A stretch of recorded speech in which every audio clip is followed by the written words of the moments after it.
आज हम किसी माजी के डिक्टेटर के बारे में बात नहीं करेंगे, बल्कि ये डॉक्यूमेंट्री उस शख्स की डॉक्यूमेंट्री की कड़ी है जो अभी पूरी तरह से एक डिक्टेटर तो नहीं बना, मगर एक डिक्टेटरशिप के आगाज वाली पावर और पॉपुलैरिटी पाने से कुछ गज के फासले पर ही है।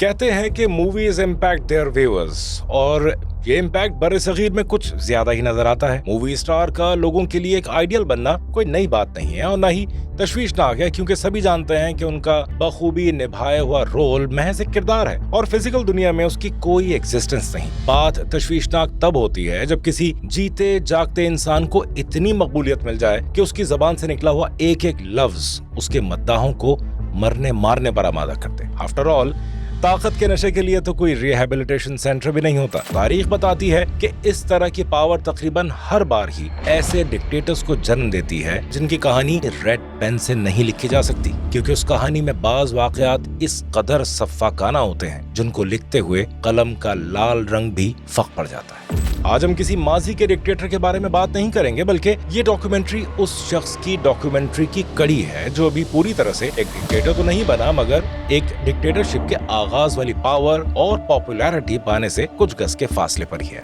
हम बात कर रहे हैं इंडिया के प्रधानमंत्री नरेंद्र मोदी की। इस डॉक्यूमेंट्री की पहली एपिसोड में हमने रोशनी डाली थी चाय वाले नारिन से चीफ मिनिस्टर नरेंद्र मोदी तक के एम्बिशियस सफर पर। अब चलते हैं सीएम शिप से पीएम और फिर उससे भी आगे के सफर की तरफ। यह सफर कंट्रोवर्सी से भरा हुआ है। इस सफर में बाज लोगों के लिए जहां Modi ji the ultimate hero हैं, वहीं बाज के लिए मास मर्डरर और द फेस ऑफ ब्रूटैलिटी है। कहानी का ये वाला रुख शुरू होता है 27 फरवरी 2002 से, यानी मोदी जी के सीएम गुजरात बनने के एक साल बाद।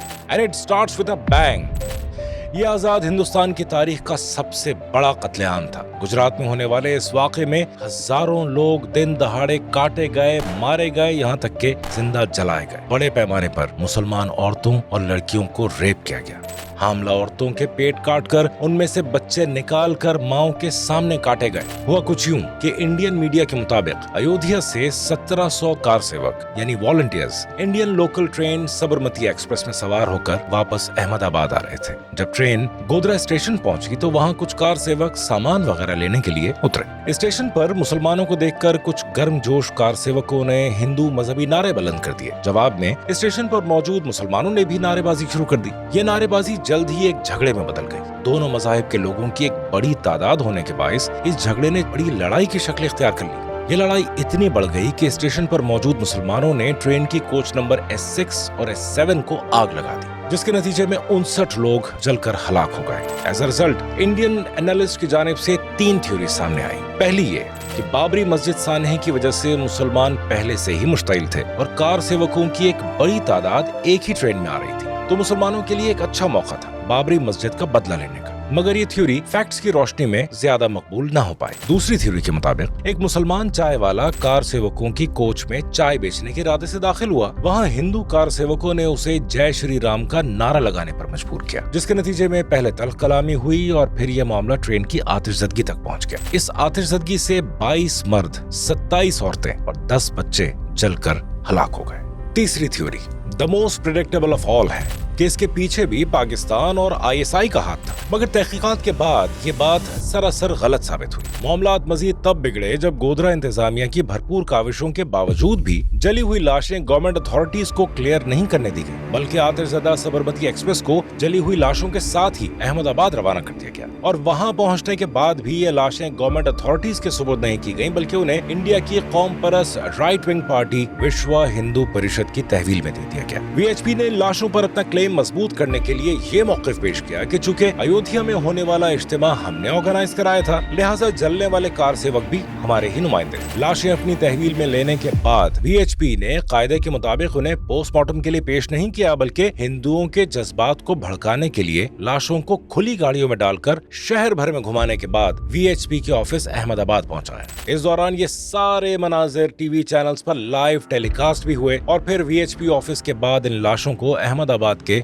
16 सिविल अस्पताल में मुंतकिल किया गया, जहां से लाशें अलग अलग रास्तों से होती हुई शमशान घाट तक पहुंचाई गई। गौरतलब बात यह है कि बतौर वजीर आला गुजरात, मोदी जी ने हालात न्यूट्रल करने की कोई कोशिश नहीं की, बल्कि कंडीशंस को पूरी तरह इन्फ्यूरिएट होने दिया, भड़कने दिया। By not letting people hear the message repeatedly, you are allowing an image that is contrary to the interest of Gujarat to continue. It's in your hands to change it. I'll have to rest.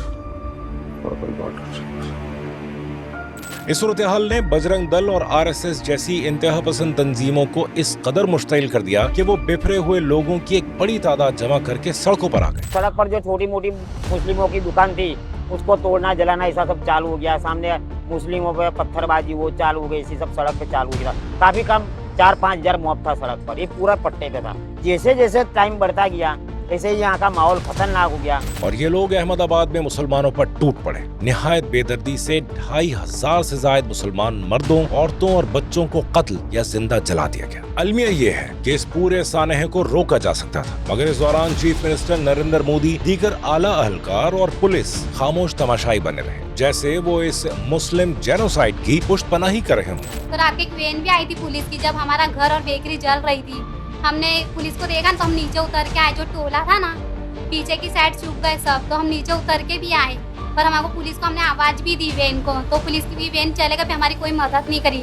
गाड़ियाँ ना आके road पे चले गई direct, हमारी कोई मदद नहीं करी। फिर हम ऊपर भाग के आ गए। बल्कि इन मुश्तिल बलवाइयों को आजाद छोड़ने के बाद एक आला सतह इजलास में ये फैसला किया गया कि इस मामले में दखल ही न दिया जाए, क्योंकि ये अमल का रद्द अमल है और 2-4 दिन में ये मुश्तिल लोग खुद ही ठंडे हो जाएंगे। चारों तरफ आग लगी हुई थी, सब दुकानें जल रही थी, पथराव हो रहे थे। जहाँ पे बस्तियाँ खाली हो गई थी वहाँ लूटमार हो रही थी। जहाँ छुट्टे छवाए लोग रह गए थे उन लोगों को मार दिया जा रहा था। इन फसादात को लेकर मोदी जी और बीजेपी पर कई सवालात उठाए गए। यहाँ तक कि एक आला स्टेट अहलकार ने तहकीकात के दौरान इन्वेस्टिगेशन पैनल को ये भी बताया कि सीएम नरेंद्र मोदी ने हमें हुक्म दिया था कि बलवाइयों के खिलाफ कोई कार्रवाई न की जाए। सबनम चाची ना, उनके 2 लड़की थी जुड़वा 3-3 साल के, उनको भी अंदर ही जिंदा ही जला दिया ने। जो दूसरी चाची थी ना जैनब, उनका एक लड़का था 4 साल का, एक लड़की थी 3 साल की मंताशा, उसको भी यानी काट के जिंदा ही जला दिया। मगर इसके बावजूद भी सुप्रीम कोर्ट ने मोदी और बीजेपी को क्लीन चिट दे दी और गवाही देने वाला आला स्टेट अहलकार कुछ अरसे बाद पुरस्कार तौर पर कत्ल कर दिया गया। इंडियन सुप्रीम कोर्ट ने तो मोदी जी को क्लीन चिट दे दी, मगर ये जालिमाना वाकया दुनिया भर में इतना ज्यादा उठा कि बरतानिया ने मोदी का 10 साला डिप्लोमेटिक बॉयकॉट करने का ऐलान कर दिया।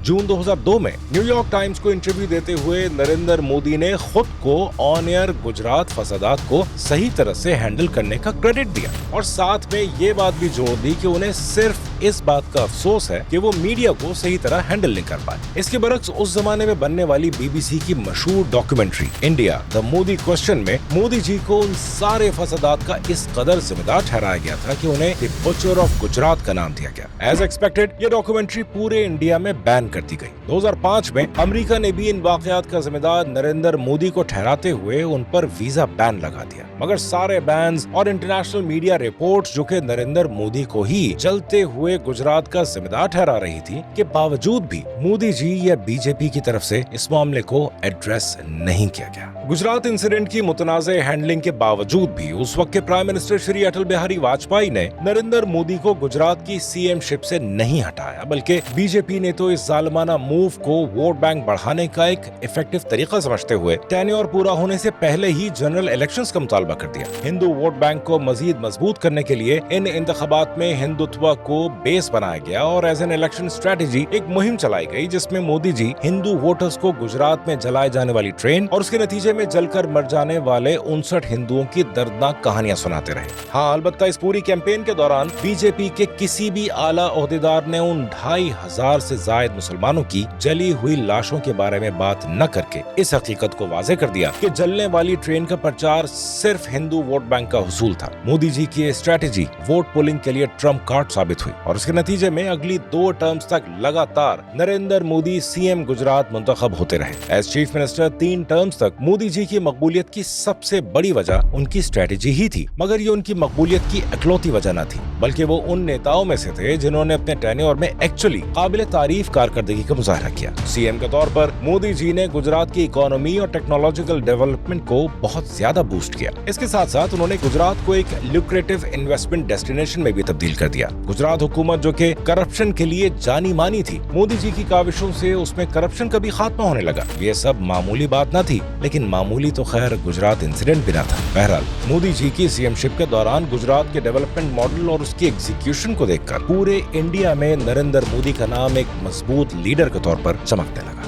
हिंदुस्तान के लोगों के दरमियान मोदी की बढ़ती हुई मकबूलियत को देखकर बीजेपी के पार्लियामेंट्री बोर्ड ने 2014 के लोकसभा चुनाव में नरेंद्र मोदी को पीएम के लिए अपना उम्मीदवार नामजद कर दिया। नरेंद्र मोदी ने वाराणसी से लोकसभा के लिए पहली बार इलेक्शन लड़ा, जिसके नतीजे में उनको रिकॉर्ड ब्रेकिंग विक्ट्री हासिल हुई और इंडिया ने एक ऐसा लीडर पाया जो अगले 5 साल तक कभी मुस्बत तो कभी मनफी अल्फाज में आलमी सतह पर सुर्खियों में रहा। अलबत्ता इंडिया में मोदी जी की मकबूलियत इतनी ज्यादा रही कि 2019 में वो अगली टर्म के लिए भी प्रधानमंत्री मुंतखब हो गए। काबिल गौर बात यह है कि शायद बीजेपी और मोदी जी को भी ये एहसास था कि उनकी वोट पुलिंग के लिए सबसे ज्यादा कारआमद उनकी डेवलपमेंटल प्रोग्रेस नहीं थी, बल्कि कौम परस्त एजेंडा, हिंदुत्व का फलसफा और एंटी पाकिस्तान आइडियोलॉजी थी। This is not a biased agenda और हम इस बात से बखूबी वाकिफ हैं कि biasness is the death of journalism. इस बात की निशानदेही पुलवामा इंसिडेंट से होती है। अजीब इत्तेफाक है कि ये वाकया भी इलेक्शन से सिर्फ 3 माह पहले पेश आया और 2019 के इलेक्शन में इसका भरपूर प्रचार भी हुआ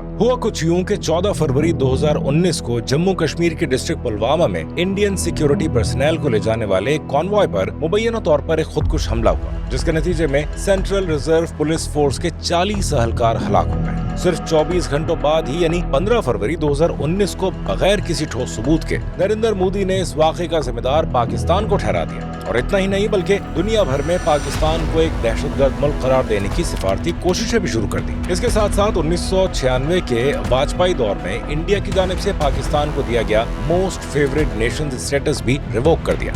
18 फरवरी 2019 को इंडियन आर्मी और जैश मोहम्मद की पुलवामा के मुकाम पर गन बैटल हुई। तसादुम के दौरान 9 अफराद हलाक हुए, जिनमें इंडियन आर्मी का एक मेजर और जैश मोहम्मद के 3 मुबैना दहशतगर्द भी शामिल थे। This wasn't the end of it. अपने एजेंडे को मजीद स्ट्रॉन्ग पोर्ट्रे करवाने के लिए मोदी जी के हुक्म पर 26 फरवरी 2019 को इंडियन एयरफोर्स ने पाकिस्तान के इलाके बालाकोट में एक एयर स्ट्राइक की और न सिर्फ उसकी जिम्मेदारी कबूल की बल्कि साथ साथ ये दावा भी किया कि इस कामयाब एयर स्ट्राइक से बालाकोट में मौजूद जैश मोहम्मद का ट्रेनिंग कैंप तबाह कर दिया गया है। इंटरनेशनल बॉर्डर्स ब्रीच करके की जाने वाली ये एयर स्ट्राइक पाकिस्तान के लिए कोई छोटी बात न थी। अगले दिन पाकिस्तान ने जवाबी कार्रवाई कर दी। 27 फरवरी को पाक फजाइया ने जम्मू कश्मीर में 4 टारगेट्स पर अपनी हुदूद के अंदर रहते हुए एयर स्ट्राइक की। And to prove that it's just a warning, जानबूझकर टारगेट्स को मिस कर दिया और उसकी footage as a proof record करके इंटरनेशनली शेयर कर दी। इंडियन एयरफोर्स ने फौरन ही रिटेलिएट करने की गर्ज से एक और एयर स्ट्राइक लॉन्च की। पाक फजाइया ने इस एयर स्ट्राइक को इंटरनेशनल बॉर्डर्स ब्रीच करते हुए फौरन ही डिटेक्ट कर लिया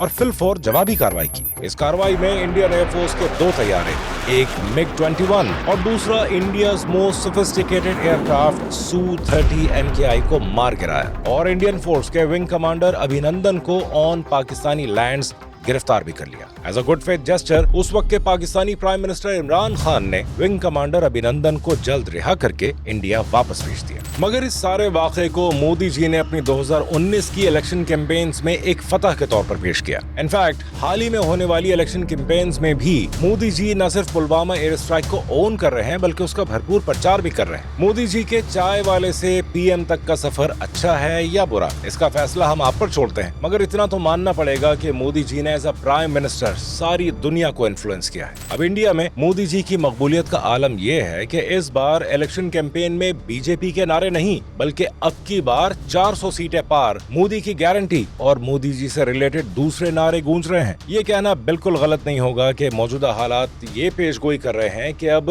मोदी जी सिर्फ इंडिया की रूलिंग डेमोक्रेटिक पार्टी के प्राइम मिनिस्टर कैंडिडेट नहीं है बल्कि खुद बीजेपी की वजह मकबूलियत बन चुके हैं और माजी के तानाशाहों यानी डिक्टेटर्स जितनी पॉपुलैरिटी और पावर हासिल कर चुके हैं। और इंटरनेशनली जो बात सर्कुलेट कर रही है वो ये नहीं है कि मोदी जी इस इलेक्शन में जीतेंगे या नहीं, बल्कि ये है कि क्या ये डेमोक्रेटिक वर्ल्ड एक बार फिर एक बहुत कम अपोजिशन वाला डिक्टेटर देखने वाली है, वो भी दुनिया की सबसे बड़ी जमहूरियत में। और अगर हिंदुत्व प्रो नरेंद्र मोदी एक डिक्टेटर बनने में कामयाब हो गए तो सेक्युलर इंडिया का क्या अंजाम होगा? इन सारे सवालों का हतमी जवाब सिर्फ वक्त ही दे सकता है। तब तक के लिए सिर्फ हकायक पर गौर किया जा सकता है जो हमने आपके सामने पेश कर दिया। इन हकायक की रोशनी में अपनी राय से हमें कमेंट सेक्शन में जरूर आगाह कीजिएगा। हम हर किस्म की मुस्बत और मनफी तनकीद को वेलकम करते हैं। तहकीक और सच से भरा ये क्यूरियोसिटी का सफर जारी रहेगा। जल्द ही आपसे मुलाकात होगी किसी नए टॉपिक के साथ। तब तक के लिए अल्लाह हाफिज।